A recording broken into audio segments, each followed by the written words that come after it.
So as I'm getting this set up to share, one thing that I would like to point out to all of you is here in Arizona, we have sometimes a different layout of the order that we teach lessons. I happen to have gone to middle school in the East Coast, so I understand Janine saying that this is 8th grade material there. Here towards the west, we tend to flip things around a little bit. I will start off letting you know that I think this was a fabulous lesson for any of the grade levels that teach moon phases. I would even consider, with the changes we're having in Arizona, looking at even our 5th grade moving down. So I had the pleasure this year of sharing this first with a long-term substitute that found herself in the middle of our 6th grade classes without enough resources because of our new standards. And I mentioned to her, because what is being taught in astronomy this year in 7th grade is moving, in Arizona at least, to 6th grade next year. So we got to do a little comparison between us. And I'll share her thoughts with you in a moment. But the really nice part in this space exploration simulation is we're looking at the phases of the moon. What I really thought was cool about it was that retro is Atari 1980s, you know, Pong type, if you're that old, like I am, to remember those. But making the models necessary and having them digitally was fantastic for both our 6th graders that used it for review and for my 7th graders. And in this, in this simulation, we need an AI friend named Lucia, and we need to help her and also work on the methods that we would use anymore to teach science and how to work through all the phases. So when you start with the simulation, it starts out, as I said, with this kind of cool Atari looking phases of the moon. And there's not really sound, as Jessica said. So, you know, sometimes the kids are like, oh, that'd be neat, because my 7th graders are a lot of gamers and they're interested in that retro look.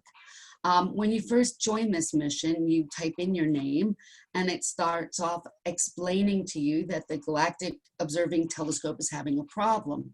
Now, for my 7th graders, this was fabulous because I had also just spent a couple of weeks talking to them about the instruments that we use in astronomy. And we had looked at several types of telescopes and why one type works better in certain areas than others. So for me, this simulation was fabulous to not only review moon phases, but also to help them focus on the whole telescope piece also. So again, you typed in information. There's a text box here, and the feedback, as Janine had said, is fabulous. The programmers did a great job as we helped them work through the storyboards also with telling the kids exactly what they needed to know and helping them understand terms and move forward. So again, we then look at the engineering design process as a reminder, and it's listed here in the simulation for them, and explains we're going to work through each of these stages to help Lucia fix the galactic telescope. And then here's our AI friend and her cute little face embedded, and it explains to you a little bit about that she's actually the Lunar Cataloging Intelligence for Astronomy, to help the kids understand where the AI's name came from. And I love the coding that was included there. So they, if they're getting interested in coding, they kind of can get an understanding that AI and how it works a little bit. So then we're introduced to the modeling instrument, pardon me, and in the simulation called the Orbitron 9000. And here we have the alignments of the sun, the moon, and the earth. And we can see from a view of everything, or that eagle's eye view top down. And starting off with an initial question to see if the kids are paying attention to the simulation to the model right here, asking, is any part of the moon illuminated? And again, we have the question, and in this one, it's in purple, for wanting to know more about the Orbitron 9000, or what this particular model would be used for. And by giving, I intentionally did not mark an answer, because sometimes our kids, as you've heard, and I'm sure you're aware, don't always follow their full direction. So if I did not make an answer at all, my feedback, my adaptive pathway says to me, hey, please answer the question. You've missed something, which should cause you to look back up and look for a radial button or a text box. And I really like that, because sometimes you get a little busy looking at everything that's going on and could miss that first question. So the adaptive pathway also reminds you that you can't move forward until you've answered a question right or wrong. So once you answer it, and I answered, is part illuminated, I gave a incorrect response, and it will come up and say, it does not appear that you moved the orbitron. So it wanted you to actually allow things to move right here by clicking move the moon, which would set the moon's orbit in motion. And it reminds you to make sure you click move moon button, in case the students might not be totally familiar, haven't taken a good enough look to know here on the screen where to find that. And you can keep clicking until you get a correct answer. Now, once I got a correct answer, I have a choice now of an easy mission or a difficult mission.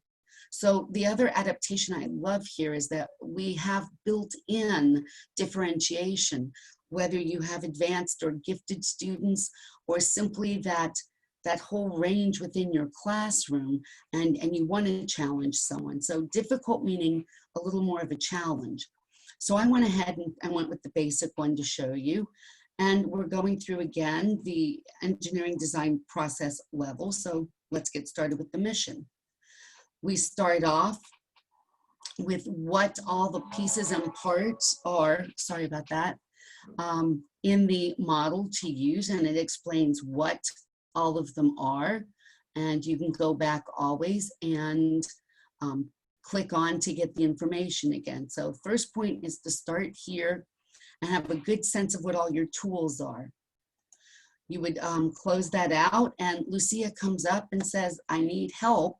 And in blue are kind of our directions, which are fabulous. Put the moon into its orbit to generate the phase that you see. So we have a card giving a moon phase, and the student's job then is to reproduce that in the model. And we're in the prototype phase. And as you work through doing those at each level, you are awarded stars. So there is that reward type of piece as kids are used to with a video game. And then we move on to the next level. So as I go to the next level, I have the target image, what I'm aiming for, the original picture that I saw, so I don't have to try and remember what it was, and what changes I've helped Lucia make with the Orbitron 9000. So now a question, I have to think through this phase. So answering the question, I'm testing. And as I go through that and get them correct, do I want to continue or do I want to move to the next level? If I feel comfortable as the student, I can go to the next level, or I can continue back if I want to work on that some more. So I've continued levels, and Lucia is now up here in the corner talking to me, and here are my directions in blue with a new question. Bearing in mind, I always have my target image and my original with what my answers have now given Lucia as a response. So I'm still testing. As I go through, I answered that the new image was no longer washed out, making an error message to show you the great adaptation feedback and explaining that they don't match. Take a look at the target and the original, remembering what washed out means. So those details are there, walking our students through them. The next piece is fabulous. So Lucia is working on her programming some more. We're still testing. And now we're given cards. and asked, was our programming correct or not correct, to put these in order. So you are moving the cards to put in the correct order, and it gives you the new moon first and work through improving her. And up here in the corner, you are getting an idea of where the moon would be in each of these pictured phases. And as you get them correct in the correct order, you get lovely feedback telling you that's great. Now we're going to update Lucia's code. And again, you can see that our new image is getting much closer to our target. So again, the question, have we gotten there or not? From there, if I say no, it still looks a little washed out, I'm prompted, are you sure? Take a closer look. This actually looks pretty clear. So if I've maybe looked at the wrong image, or maybe my focus is off, it's saying take another look. So you try and get to the right answer again, and you're greeted with fantastic, I agree. And not only have we fixed the programming, but the telescope's fully operational. You get a coding completion, congratulations. And now we have the mission report, because that's always part of the design process. With the report, we're going to take the engineering design process areas, and we are going to drag and connect them to the task that was completed. If we get an error, it will let us know. I connected some incorrectly, and it's telling me take another look. That's not quite right. And finally, I connect them the right way, and I get the note that I finished part 1 of the mission report. I then go to part 2, which is a text box explaining in my own words why we see moon phases. And then finally, pull down windows, filling in the blanks, and there are multiple pieces there. You can, of course, still get a correct or an incorrect answer. Again, I pulled down incorrect, and this is what we're told, not quite right. It's great feedback. It's always pushing the kiddos to take another look and to have a little more confidence in themselves. So when we get part 1 right, we get a part 2 to communicate. We fill those in and say, thank you for communicating. All 3 sections are great. You have submitted your mission report. At that point, I get a mission complete, and I have 2 choices. I can go and learn more about telescopes with some great information from NASA, or I can play a game with Lucia. This is what the game looks like. It's a variation of Rummy. I have to admit, it confuzzled me quite a bit when I played it the first few times, because you have to kind of figure out how the pieces are fitting. And if you decide you're done playing, or when you're done, that's fabulous. And you can flip over to looking at these telescopes, which we have information for built into the lesson. And then again, it also talks to us about, to find out more, please go and see the Kingdom in Peril series, which is a great way to say, here's the next step once you have the moon phases figured out. And then I love the fact that resources are always listed with our lessons. So you can go and look at further documentation. You can see where some of our resources came from. And if you decided not to play Rummy earlier, you have the last chance to go back and do that. And then your lesson, and I will stop my share, then your lesson is completed. Now, when I say this is great for any of those grade levels, what I really liked, as I said, we had a long-term sub come into a situation for 6th grade science. She was trying to teach an astronomy unit for the first time in the 6th grade curriculum, and they were still trying to put parts together.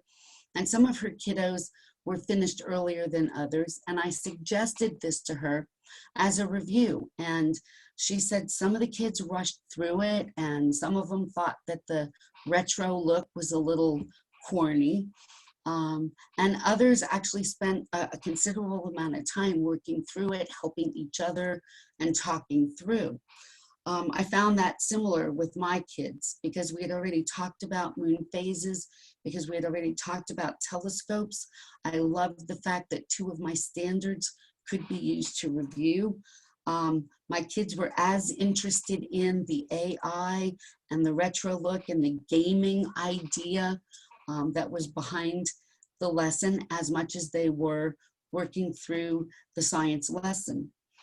One of the things I love about this is you can use our Infiniscope lessons kind of freestanding. Just load them, get your kids the website, and off they are running with it. And that's fabulous as a review, as a work on your own time, maybe for some of your early finishers. The other thing I like is if you are an Infiniscope member, and a Hive member, you can go in and have Jessica and the Infiniscope folks help set you up and set your classes up so that you can collect data, much like Maki did with her classes with the Kingdom and Peril series, and I hope I've said that right. So you can see how your kids are doing rather than just walking around and checking on them. So those options are fabulous. And as with all of the lessons in Infiniscope, there are teacher lesson plans, and this is aligned to the national standards. So you can figure out if your state doesn't follow the nationals, where it would fit in your grade levels and how you can work it into your state related standards. So I think that's about it. That was a fantastic overview of the lesson. Will you do me one quick favor? Yes.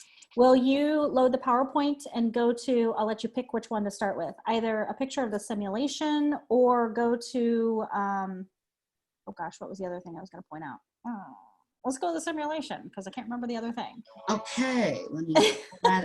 That's okay. I think I should have taken notes. That's all right. We'll go there. Share that back right here. Yeah, that's beautiful. Okay. So what I wanted to point out, oh, I remember the other thing, cards. Don't let me forget cards. So something I wanted to point out about the simulation is we did a lot of market research on simulations that already exist out there. I mean, let's be honest, there are a million resources when it comes to moon phases. And we kind of go, oh boy, here we go, another moon phases thing. So it was really important for us that when we created this, that there was a reason we were creating it and that it actually was something different from the majority of the things that are out there on the market. So the big thing I want you to know about this simulation is, one, you should go in and play with it. If you want to play with it without having to go through the entire experience, there is a Moon Phases Explorer visualization in the visualization library. I'll show you where to find that if you're not familiar with the site. But the key difference between this particular visualization and almost everything we've seen out on the market, what you typically get as an educator for moon phases is two views. You get the center of the screen is the bird's eye or the God's eye view, where you're looking straight down at the Earth, Sun, Moon system. And then down in the lower right-hand corner is what the view is from Earth. And at some point, the expectation is that our students, sometimes all the way down to 5th grade, depending on what state you're in, is supposed to be able to mentally connect what they're seeing in this little lower right-hand corner of the view from Earth and figure out how that works in 3-dimensional space. That's almost impossible. So what we've done is we've actually built that transition into this visualization. So when you transition from the Sun, Earth, Moon system view, or this particular view, when you go to transition down to what does it look like on Earth, you literally are transitioning through down to Earth. So you can keep an eye on where the moon is and where the sun is throughout that entire transition, so you understand your position in space. You cannot understand how moon phases works unless you understand your position in space and your relationship to the sun and the moon here on the Earth. That's just basic, and we all know that that's the case.